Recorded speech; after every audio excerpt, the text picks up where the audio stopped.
na bango ya zotengeka anda otale na sebo ye lokola azwi lix akomanke patron na nga respect seke ye patron aza immature. Ah bon? Bon, ce que patron est au courant te ya oya kendo sa la télévision. Te aza au courant. Bango baza ba vampire. Ba vivaka rien que na polémique. Otako betelo moko epola boye soki nini arena ya Paris wana.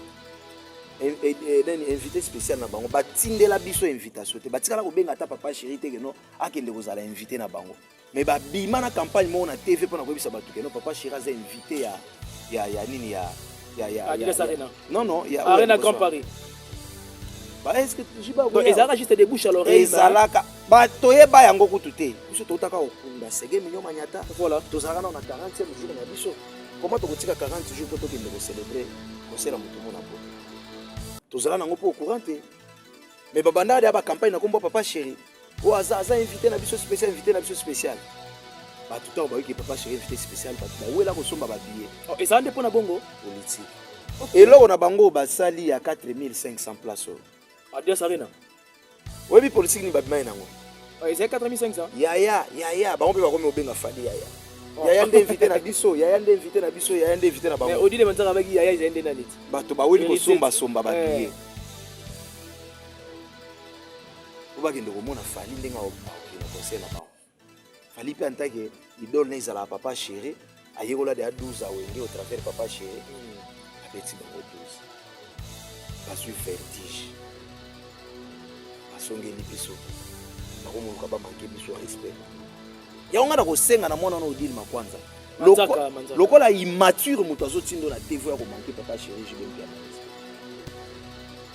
kendo répondre gouverne gaulois répondre nana kabena beaucoup na baozela bino maboko polele ba beta bino ba rafale na tolo pourquoi bozoko ka bagolwa te pour bebi ke bagolwa ba yebi ko finga koleka bino et toi tu encourages ce genre de conneries quand même vous encouragez tango bango bazoya ko finga papa chéri na TV mais je l'ai dit tout à l'heure cela dépend de l'éducation quand même cela dépend de l'éducation c'est que bagolo bana kasha mabe alors siko bango ce qui réellement baza bilombe ba yebi ko finga ndenge ba oya ko finga biso bongo bakende ko finga bagolwa bamekaka ko répondre ameka ko sala ta audio moko bongo na kombo ya patron ya bagolwa to président ya bagolwa okomona ndenge je ne dis qu'on veut pas na accuser bagolwa ou pas je m'en fous donc tu assumes OK j'assume mes propos mon frère OK bakende ko répondre na bagolwa totala bagolwa batiela bango patron na bango ya miniature na mwasi na bana na ba frère Patrice to ya miniature bakimi mbangu kuna bakosimba te siko papa chéri jibempia na nde bango bamoni mabele ya pete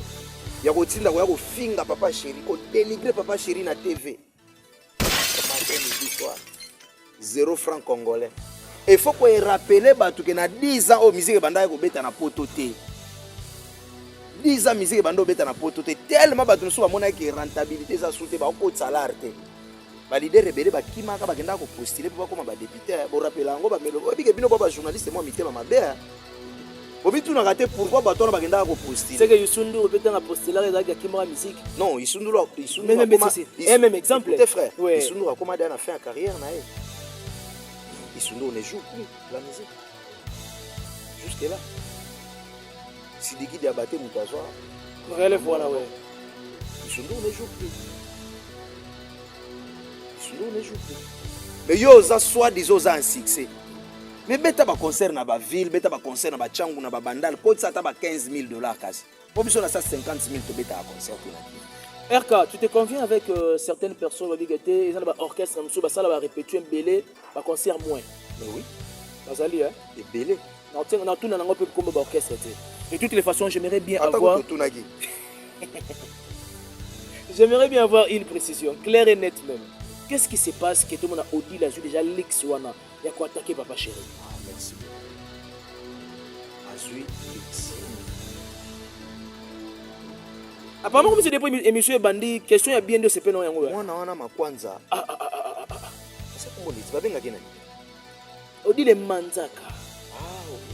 Je ne savais pas. Après ça le roi va benga kae odi le makwanza. Le roi manzaka je retire. Omoni mwana na manzaka ndenga zana. Azui lix ça se permettre. Ça la voice. Manquer. Perdre. manquer papa chéri Jubin Piana souverain premier respect. Manquer ba respect. Mais bino bozo ko lobela ngoti. Yo za journaliste okuta na ngana na kisasa pa Voilà. ba kwento.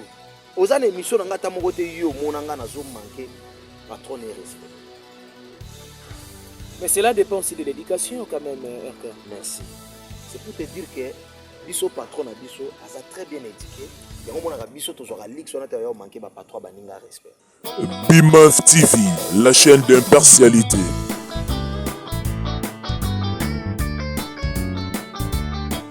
BIMAV TV, la chaîne d'impartialité. BIMAV TV, la chaîne d'impartialité.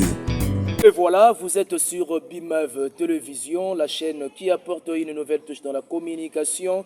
Salut et bienvenue, c'est le vôtre Ben Mavembo, messieurs, le positiviste. C'est avec plaisir, nous vous disons merci pour la confiance renouvelée. Voilà pourquoi on exprime toujours une grande jovialité lorsque nous vous retrouvons partout à travers le monde entier en train de nous suivre. Et merci encore une fois de plus à celui ou celle qui ne s'est jamais abonné sur BIMAV Télévision. Au s'abonner et pour écrire le commentaire, nous le disons, c'est le seul soutien que nous attendons de vous. Je l'aurai le plaisir de la voir sur cette émission. C'est une première. C'est vraiment un frère, un ami. Et donc, avec lui, nous allons parler de la culture musicale dans toutes ses facettes. Il s'agit de Rocky Kilolo. Rocky Kilolo, comme vous le savez bien, dorénavant, il était déjà devenu le porte-parole de BCBG. Wenge Musique à BCBG. Avec lui, nous allons parler aussi de pas mal d'actualités. Oh, il y a les à côté aussi également. Mais il faut comprendre que l'identité de Rocky Kilolo, c'est beaucoup plus Wenge Musica BCBG. Avant de saluer affectueusement cet invité, j'aimerais profiter de l'occasion de dire un grand merci à toi JMK pour la disponibilité. Merci na couple social Alphonse Massakuba et Mère Patience Massakuba. Merci na Simon Mavembo le meilleur de Suisse-Irlande. Il n'a pas un problème d'argent, il a un problème de dépenses. Merci à Mumberton Sikou, un pauvre qui prend des riches en charge depuis Luxembourg, le père de jeu de pied. Merci à ma chère conseillère, maman Marie-Pauline, et merci également à mère Chantal Eboza, mon frère et ami Ronnie Mikeli depuis Afrique du Sud, on est ensemble. Et merci également à mon vieux Mikeli Tokumbi Mvwiti, il y a Amouro Kitoto, RK. Rocky Kilolo, à qui je dis bonjour à toi et bon après-midi. Merci pareillement, cher frère Ben Mavembo, les positivistes. Santé, ça va? Carré, toujours. Et voilà, c'est une première de passer sur BIMAV Télévision, l'émission L'essence des idées. Ouais. J'aimerais bien que quand même un mot également, parce que voilà, on a une émission dans Rocky Kilolo officiel, ouais. Officiel, hein? Ouais. Officiel. Et donc un mot, on a abonné à BIMAV Télévision. Je profite de cette occasion pour saluer nos abonnés. Voilà. BIMAV Télévision. Bon début de la semaine à Mariam Pispiringas, la métisse de Kinshasa, qui te peut, personne.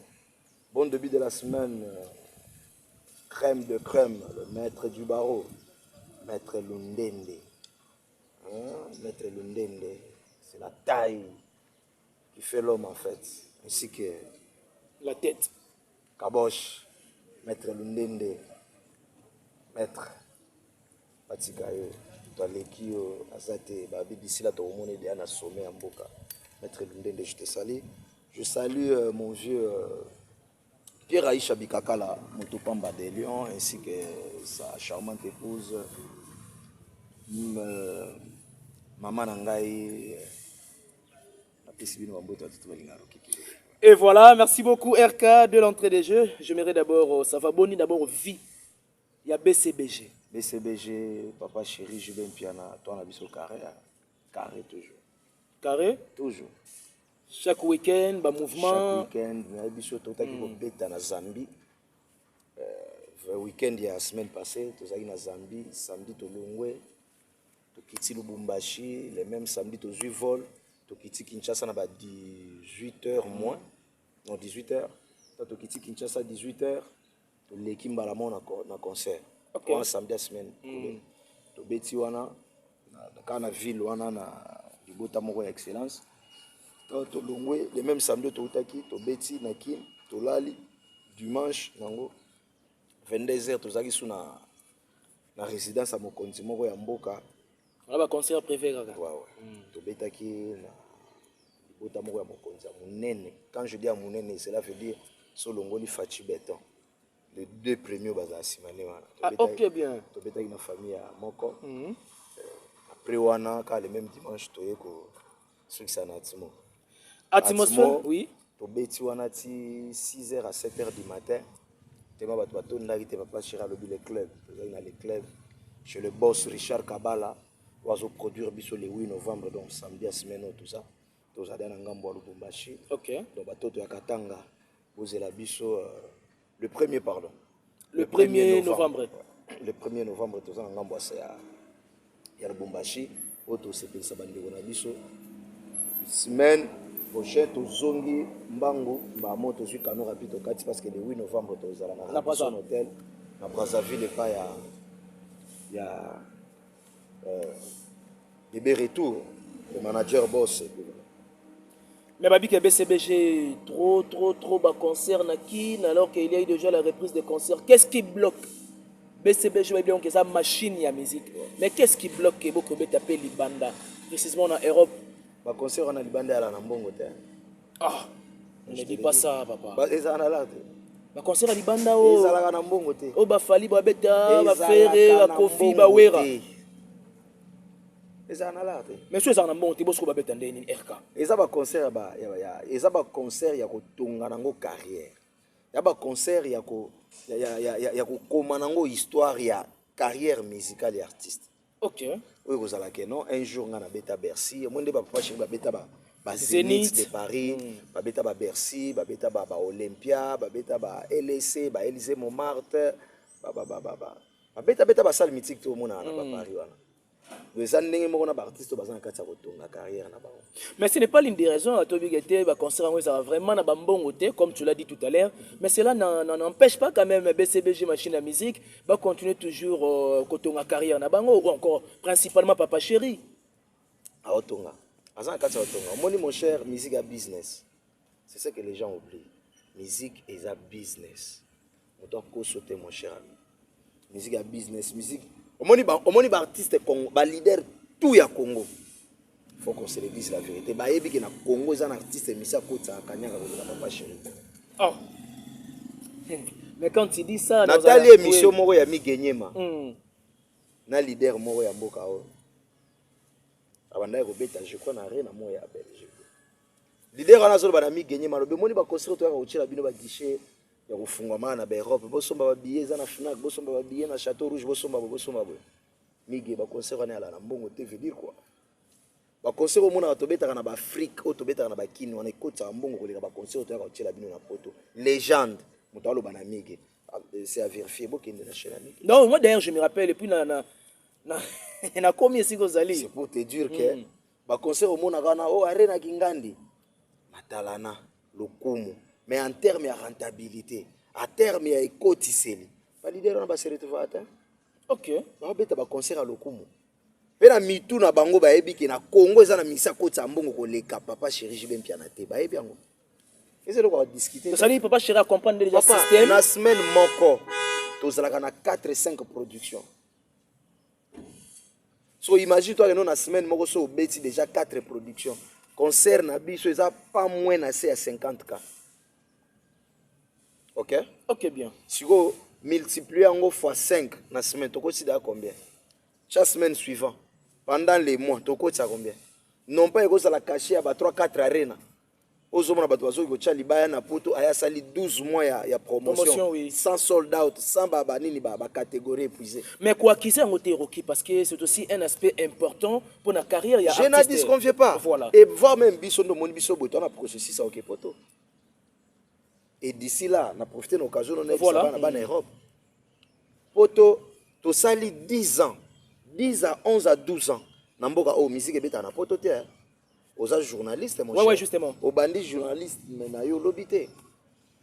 Musique est na poto na 2022 parce que quoi, ça va être musique est na poto na 2020. 2020, toi là, na Covid. Covid-18 sorti 2021. 2022, mais n'est-ce pas qu'on parle toujours de 2020, vu qu'il fallait avec déjà oser Robeta, bien que le concert n'était pas vraiment. Et après, dengue, après Robeta concert, qu'est-ce qui s'est passé? Il y a eu des dégâts, justement. Voilà. Il y a eu des dégâts. Tout ça qui n'a qu'à confinement. Hmm. Confinement, nous avons pratiquement une année et demie. Bah, il y en a 5 mois, 6 mois Voilà. comme ça. Donc, musique en termes de Rwanda, la poto est en 2022. Cher ami. Musique est en poto en 2022, 2023, 2024, 2025. 4 ans yango. 4e année yango. 4 ans depuis musique et mais papa Chéri Betara. Ce que le papa Chéri a zongi nan ko beta musique pendant 4 ans oyo. Donc c'est que musique ne zongi. C'est que papa Chéri a combien incapable. C'est que papa Chéri a sili. C'est que papa Chéri. Alors moi je me pose une question. Oh bah mélomane à la bonne musique, il faut pas se poser. Mouto bango bazo nga ba comparer na papa Chéri Jibem piana lelo. Un ben ma vem. Donc comme on a aspect on mais évolue. Na 10 ans. Tant que musique bando beta na pototé. Abimisi pratiquement 3 albums elandani. Il faut qu'on se dise la vérité. Yebisanga 3 albums en ememi wapi. Po to ala ina Canada, to ala ipene États-Unis. Mais bango memi bango na Arena Grand Paris et puis na Adidas Arena. Non, je parle de 10 ans sans album, de 10 ans sans musique na poto. Voilà. Oh bando beta na filté hein. Je me rappelle, on était un concert, on avait VIP les millionnaires. Ils auraient même babillé 1000, 1500, tu te rappelles quand même. Nanzemboni. Maintenant, Chantal Nini, Switzerland, Conscience Bella, 13 ans aussi également. Na autorité Nini, na excellence Nini, na moi c'est qui toko Nini. Pour se déplacer, moi c'est le rôle à Mariam Pispiringas. Azupena parfait na ya Versace na mona sombara 90 €. Hein? Solo moi pena ba sombi yango 120 €, foule on pena na nzoto pouf pouf pouf pouf pouf. Ake, pas que fanda place moko na chuku. Ake fanda place moko na miyibi ba shege o ba bengaka ba petite à 100 kalbar. Ba chuku. Mais quand tu dis ça, ba yi ba sac à cher, ba yi ba iPhone 17. Mais quand tu dis ça, apparemment si tu acquises quand même Wenge musique à maison mère, bah concerne bango, ce sont beaucoup plus de délinquants, bah quand tu as bien sûr que oui. Oh, comment ça papa? Bien sûr que oui. Comment ça? Tout ça bien na Kinshasa. 10 ans. Biso to betaka na ba Guinée Conakry, to betaka na ba Guinée Bissau, to betaka na Brazzaville que tu n'en parlons pas. Quand on a 10 ans wana, o musique bando betaka na pototé. Biso to kenda tourner américain. Mais avec quel impact aussi les gens vont se poser des questions quand même Rocky. L'impact ou pas nous avons des chefs-d'œuvre quand même cher frère. Yana sabatu que non polémique les gars entre maison mère na BCBG. Maison mère et profiter na ngobiso to profiter na on est l'autre. Oh maison mère profiter na on est. Profiter na alors que maison mère est dynamique plus que BCBG. Dynamique par rapport à quoi? Par rapport à quoi frère? Bantembo succès. Quel tangela ta 3 chants à l'époque il y a succès. OP Garda au Satura section na tilelo. Aux journalistes sunga ba mélomane à la bonne musique. Na totanga bantembo mo awa tout à l'heure. On a été sur se rappeler, hein. Frère. Je suis sûr et certain que tu as une bonne souvenance. Aux à la fanatique. Non, même pas. Il n'y a pas que des fanatiques ici. Oui. Quand on parle de chef-d'œuvre, biso pendant 10 ans, on a un album. C'était dit à quoi? L'appareil ou soit. Tout ça, on a un chef-d'œuvre. L'album n'a pas souké en 2011. Qui paye à eux. Ok? Ok, bien. Tobimisa banze moneti ba ngobo. Patrick Osaliboye Bologna. On est dans correction de. Qu'est-ce correction voilà. Ba ngobo skopea. Je refuse de vivre sans toi. Nyonso bazo sala ezampamba. Déjà tongo etane la bolingo oyo. Gros bébé nangai dans tes bras. Nazoemba sans demi-ton, hein, porte-parole. Il y a BCBG. Nazoemba sans demi-ton. Pas de provocation. Sans organe. Pas de provocation. Pour nani aemba na demi-ton na live. Maman nous a ignorant. Et nazomona. Naza pour ça ce qu'on aider batu bolanda biso. Ngai oui. Ozozala même pas ta au milieu du village. Non même. Ozosala nanga émission, olale lingambu moko. Ozotindela nga ba question. Yo ozo pas ya BCBG. Parce qu'on a noté ça juste rare bas élément. Maintenant c'est à toi de défendre cela, n'est-ce pas RK? C'est pas mon frère. Ouais. Sur l'album depuis 2011, ba correction bêta, ba gros bébé bêta, ba Claudia et bêta. Claudia maman. No sambona nga pa nzambe kokite. Weza fois kati na bimisi yango mais sans organe. Sans demi-ton okoma kaka. Na senga kanzambe satana kangi mabondeli nanga.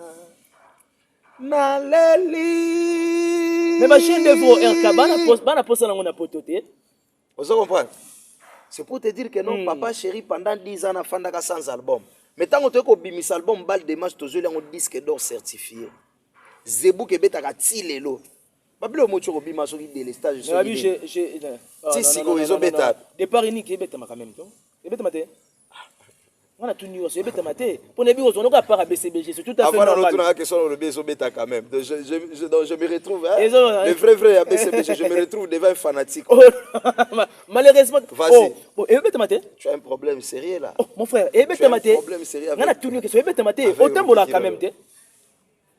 Nazala na bandal nazala bo marché na la na ville netinga biso ville ala nda ko noyé départ unique noyé yana kala mo echola tikala te ezokota fleuve bino ba fanatique maison mais bokimba boki okanga ngo bozongisa ngo oh ba fanatique maison nde bolanda biso ebeta ba fanatique maison nde bolanda biso ayana be ebeta nango te boza journaliste mo soka pe bango te lobana bango pe baki ba booster yonga na senga quand même que ba tsa ba commentaire ba mais biso ko tilelo pam pam pam pam pam roi Zebuga Kitiki ti Zebuga. On a Gimboka on a séquence à Congo. On espère bien avec BCBG qu'avant fin de l'année, date mo epesa na poto. Date ou pas, to beta kaka kolega batutu. Donc date ou pas na poto, beta to beta kaka kolega ba orchestre tout. To kotsa mbongo kolega ba orchestre tout. Il faut qu'on se le dise la vérité. Si ko to komi batu moko photo ki nana bango na ba vérité. Parce que beaucoup de bien avant bando que na hypocrisie. Beaucoup de date non, to bando que na hypocrisie, to bando ko kana biso ko lobate. Hein ba pousser biso ko to ko makoloba. Frère, boche date na poto 9 mois ya promotion. Na 9 mois de promotion na bobeta ka nil par na Kinshasa tala ba mo izo ma mikolo na kin. Chaque jour répétition, matin midi soir, 0 francs congolais. Il faut qu'on rappeler batu que na 10 ans au musique banda ko beta na poto te. 10 ans musique bando beta na poto te tellement batu nso ba mona ki rentabilité za soute ba ko salaire te. Ba leader rebele ba kimaka ba kenda ko postuler pour ba koma ba député bo rappeler ngo ba melo bike bino ba journaliste moi mitema mabe. Bobi tu na raté pourquoi ba tona ba kenda ko postuler. C'est que Yusundu répétant à postuler ezaki kimaka musique. Non, Yusundu même exemple. Tes frères. Yusundu a commandé à faire carrière na. Yusundu ne joue plus la musique. Jusque là. Sidiki Diabaté Moutazwa. Relève voilà ouais. Yusundu ne joue plus. Yusundu ne joue plus. Mais yo za soit disons un succès. Mais beta ba concert na ba ville, beta ba concert na ba changu na ba bandal, ko ça ta ba $15,000 kasi. Pour biso na ça 50,000 to beta à concert na ki. RK, tu te conviens avec certaines personnes babigete, ils ont ba orchestre muso ba sala ba répéter belé, ba concert moins. Mais oui. Bazali hein. Et belé. Non, tu na tout na ngo pe comme ba orchestre té. De toutes les façons, j'aimerais bien avoir j'aimerais bien avoir une précision claire et nette même. Qu'est-ce qui se passe que tout le monde a audit la déjà Lix wana ya ko attaquer papa chéri. Ah, merci beaucoup. Azui Lix. Apparemment comme c'est depuis émission bandi question ya bien de ce pénon yango. Mwana wana makwanza. Kasa kumboni tibabenga kenani? Odile Manzaka. Ah oui. Sorry. Je ne savais pas. Akasa lokola babenga kae Odile Makwanza. Alors loko di Manzaka je retire. Omoni mwana na Manzaka ndenga zana. Azui Lix ya ko se permettre ko ça la voice ko manquer père de la famille. Wenge respect. Ko manquer papa chéri Jibem Piana souverain premier respect. A manquer ba respect. Mais bino boso ko lobela ngoti. Yo za journaliste okuta na kana ngana kisasa partout ba kwentu. Oza na émission nga ta moko te yo mona nga na zo manquer patron et respect. Mais cela dépend aussi de l'éducation quand même RK. Merci. C'est pour te dire que biso patron na biso asa très bien éduqué. Yango mona ka biso to zo ka lix on a te yo manquer ba patron ba ninga respect. Mais ce que comme mona na comme zo lix a manquer patron na biso respect. C'est bazo tinda. Yango moni ngai droit de réponse on a zo pesa bango ezaka ka boye. Loko la bino bo manquer papa chéri respect. Na facilité. Nga na mona te na ebi pété. RK sona lukelo vidéo tika la bouche bé. Bien Na épargné na ngayo kaka répondre non na question. OK, évoluons. Na bien aux journalistes na bango zo plus par. Mais si porter na beto bara non. Est-ce que songa zai journaliste na yamba oboy? Na ko retirer lo côté. Non, ngana c'est pas mi retirer. Bakoza la pe batinda. Parce qu'on peut sanga tendance. Bakoza pe batinda ko pochila nga pe poisson na micro. Micro. Donc il non mais écoutez, dis des choses et canaliser quand même. Non frère. Hein? Pour on très bien que quand il s'agit, il y a exploit à tel artiste, pour le poser la question. Mais bien sûr. Mais on a pas sa réponse, c'est valable. La réponse à bâton. Non, non, même pas. Vous n'avez pas vraiment s'exprimer. Non. Mais pourquoi au côté un combo leader faire ça est-ce que tu as un problème à faire? Ça va bien des combos on est où t'as pas. Toyebi angote total. Première fois toyo quand toyo on a monoko ma kwanza. Ah OK. Parce que nous faut epsanga boy. Lokola ye. Azui leaks. Ya kolobage non, non patron na bino asalaka bola que biso vidéo ya salle o azokende ko sala. Oh maman. Est-ce que biso toza obligé soit qui patron na biso ko to chance azana ndako o ezana ba sala ya sala sport. Mais yo au contraire na mona patron ya télé mana balabala azobeta silikoti. C'est pour te dire que non bazana ndako to ezana na mabende ata ko beta to ko tombola. Ba réhabiliter on va espérons. Quand on a moni faire so minda upembe na bango ba zo tonga étage anda otale na sebo yé logo la zui lix a ko manquer patron na respect c'est que yé patron ya za immature. Ah bon bon ce que patron ya za au courant te ya o ya kendo ça la télévision t'as au courant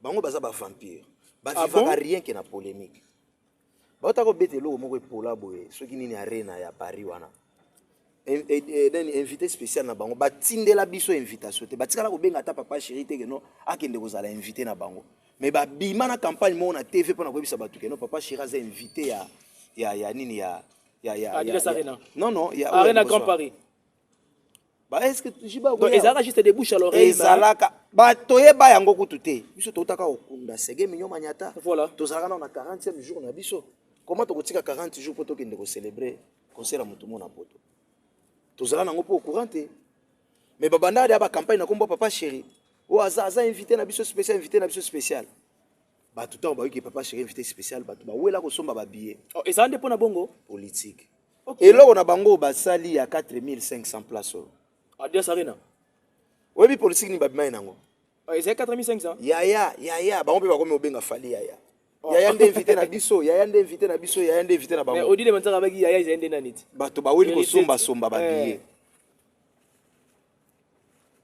oba kende ko mona fali ndenga aokina concert na bango fali pe antake idole na izala papa chéri ayekola de 12 awenge au travers papa chéri abeti bango 12 bazui vertige basongeli biso bakomunuka ba manquer biso respect ya onga na kosenga na mwana no odile makwanza lokola immature muto azotindo na TV ya ko manquer papa chéri jibempia na respect kendo répondre gouverneur gaulois répondre nana kabena pokuna ba osela bino maboko polele ba beta bino ba rafale na tolo pourquoi bozoko ka ba gaulois te pour ba ebi ke ba gaulois ba ebi ko finga ko lega bino. Et toi, tu encourages ce genre de conneries quand même. Vous encouragez tant que bango bazoa ko finga papa chéri na TV. Mais je l'ai dit tout à l'heure, cela dépend de l'éducation quand même. Cela dépend de l'éducation. C'est que baba golo bana kasha mabe alors. Siko bango ce qui réellement bazabi lombe ba ebi ko finga ndenge ba oya ko finga biso bongo. Ba kende ko finga ba golo. Ba mekaka ko répondre meka ko sala ta audio moko bongo. Na kombo ya patron ya bagolois to président ya bagolois. Mais quand tu dis ça, tu as okomona ndenge ba je ne dis qu'on veut pas na accuser bagolois ou pas, je m'en fous. Donc tu assumes. OK, j'assume mes propos mon frère. OK. Ba kende ko répondre non bagolois totala.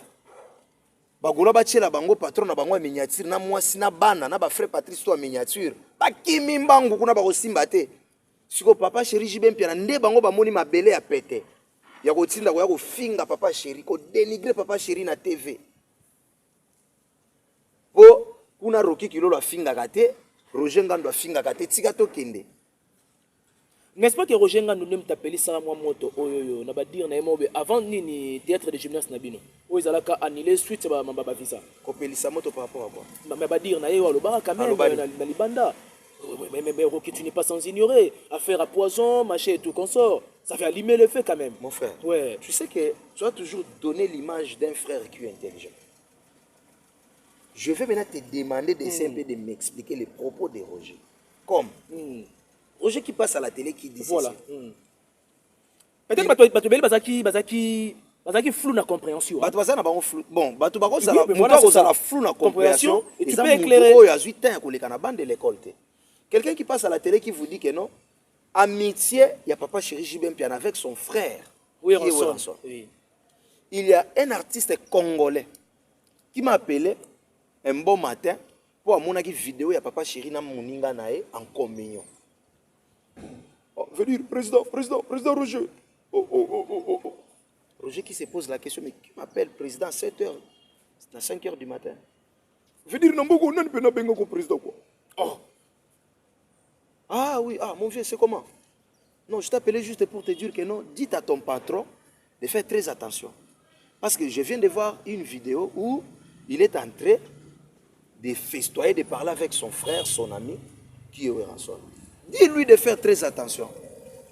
Son frère, il est venu me voir pour me dire que non, c'est comment, est-ce qu'il y a moyen de empoisonner Moutouana dans la vie. Mais est-ce que bino pe bondima rango? Tondima yango te? Bondima rango te pour anine? Oh. Nandenge biso toyebeli le roi de la forêt. Ah, ok. Le roi de la forêt a coché la papa chéri poison. Jamais. J'ai beaucoup aimé cette franchise. Hein? Oui, c'est le langage véridique en tout cas. Voilà. Cher ami. So tala muto azui mauvaise foi. Yalgo kabola wera na master na e. Roger qui explique comment muto na mauvaise foi na e. Donc Roger zo bele la zo alerter mokile ye ba ke non. Ndoki babi bele la ndoki. Soki omoni. Roger bele li ndoki. Mais le kola bango bazalaka déjà mal intentionné na BCBG. Bango bamona ke non depuis to kata polémique ya biso na bango balia ka souté, babeta sou ba concerté. Oh mais ba peut-être te. On a concerné. Tu sais ce qui m'a fait ce qui m'a donné beaucoup plus la rigolade au bigete, ba beti ba sali ba répéter belé ke ba concert. Donc ba kin ba concert ebeta midi. Ebeta kata. Ba beta ba concert nulle part. Ba beta ba concert. Vous savez pas mon frère. Roger qui explique normal et du coup bango baye babandi ko finga loko bazalaka déjà soifé wana ya ko finga mo baki mbamo basatake na biso. Donc si je comprends bien à ces dossiers sur cette affaire maison mère et comprenait qui langage wana mabe. Ouais parce que ba analphabète pe kuna bala mo ebele. Et Vitara Biloko yoza bien éduqué pardon badi. On dit d'ailleurs avoir assassiné au Pamba. Donc si je comprends bien d'un autre camp le message de Roger Ngando était mal compris et ben il faut réagir tout en ignorant quand même le contenu du message de Roger Ngando. Faire polémique. Na rebandeli suko bisa bango moni biso BCBG. En aucun jour ko sala na ban alphabet moko boy polémique. Mais polémique ko sala maka souté. En aucun jour.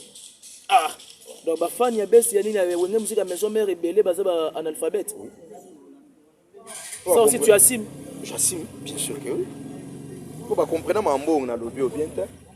Mais maintenant au juste on dirait un clan wenge kimia tout le monde a été que kimia rédé bango nde kaka baluka ba problème bango nde baluka ba problème comment komona mutu moko ka yo mutu beba na ba massa na autre faut se poser la question yo ko bisanga no ba massa no nyo sona tu ba ma beka yo mutu amalamu après bo lo bani ke no ba jaloux contre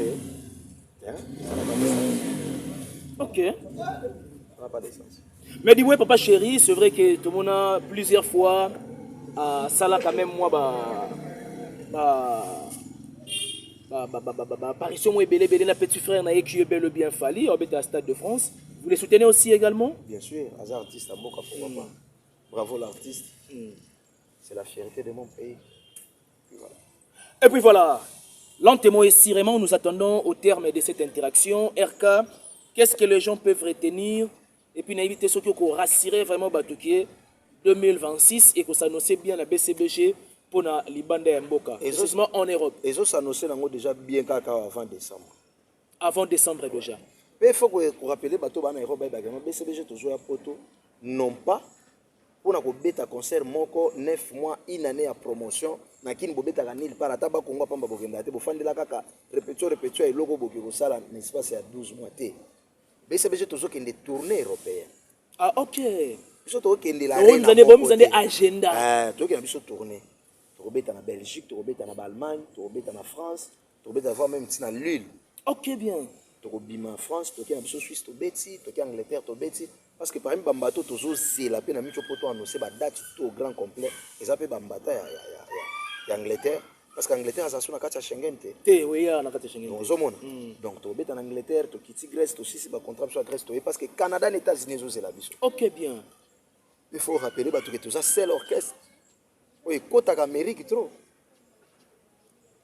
Vous découvrez nini kuna? Vous savez ba fan waza kuna ba découvrir nini? Ba découvrir la bonne musique. Ba comprendre que na Congo depuis papa wemba kenda ba kale Jeff ba tabule ba kenda ba madilu ba kenda. Ce qui nous reste c'est papa chéri. Papa chéri mutatika na la bonne musique. Parce que pas na biso to na qualité mais to na quantité. Ok, bien. Yango mona ke pas na biso malobeza la mukie. Musale belé. Mais komona na ngambo mususu ba injire belé, grimace belé kaka poto lobi ke noto okende ko beta concert na poto te lokola Michael Jackson. Ah, c'est que Michael wana eza biso. Depuis ka bino bokoma ba Michael Jackson. Vena biso kutu waze quoi. Kwa banda ko betela biso ba générique lokola Michael la. Atikali osala sortie médiatique. Vena nga yo Stino Mubi. Le tout premier artiste congolais. Kwa il a biso style ya Michael Jackson na Congo, Michael Jackson azana vivant. C'est Stino Mubi. Atikali pe ko fâché. Mais quand on a battu mon boy, immature,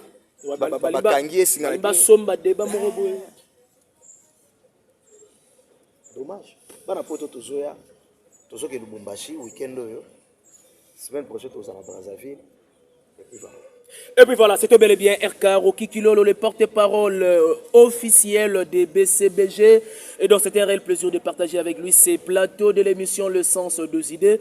Nous sommes pratiquement à la fin. Tes dédicaces et puis tes remerciements aussi également. Nabato Balingara BCBG, les amoureux de la bonne musique. Et puis Nabato Balingara RK. On a profité de l'occasion de Pessinga, on a fait Bambote Belé, na Mariam Pispiringas, la métisse de ma campagne. Alonga de la métisse de ma campagne, comme métisse à Kinshasa. Mariam Pispiringas, qui te peut? Personne. Ma grande sœur chérie, je te salue là où tu es. En tout cas, on a fait Mbote, na mère Nangai, Nanangusa, Pikakala, Motema, ya Pierre Aïcha, Pikakala, na Katia Lyon. On a parrainé Nanga, on a parrainé mariage Nangai. On a fait Mbote, mère Nangai, Nanangusa. Qui te peut? Personne. On peut se la Mbote belé par Jacques Toko Moirabou.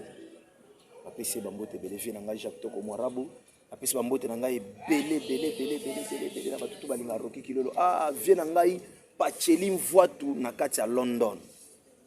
Pacheli Mvoatu na kati ya London babi grâce à Pacheli Mvoatu na kati ya London na obeta AR à Brazzaville. OK, bien. Le vrai, la réserve de la République. Et voilà. C'était bel et bien RK Rocky Kilolo. Merci de votre attention soutenue particulière. Merci à tous nos abonnés de BIMAV Télévision. Vous le faites tellement bien de pouvoir nous accompagner au partage de nos émissions, mais aussi de commenter quand bien même il s'agit. Merci à toi JMK. Merci à mère Judith Mpoko, mère Véronique Mpoko. Merci également à la noblesse oblige Mavembo. Futur médecin, la grande sœur de Johanna Gladines Mavembo, de Bensi Bazonga Estrella Mavembo et Nirvana Mavembo. Merci à les chirurgiens dentistes par excellence Flavien Mavembo et mère Émilie Mavembo, la femme forte. Entre-temps, moi je vous laisse entre les mains de la régie. D'ici là, portez-vous bien. On se retrouve au prochain numéro. Bye bye.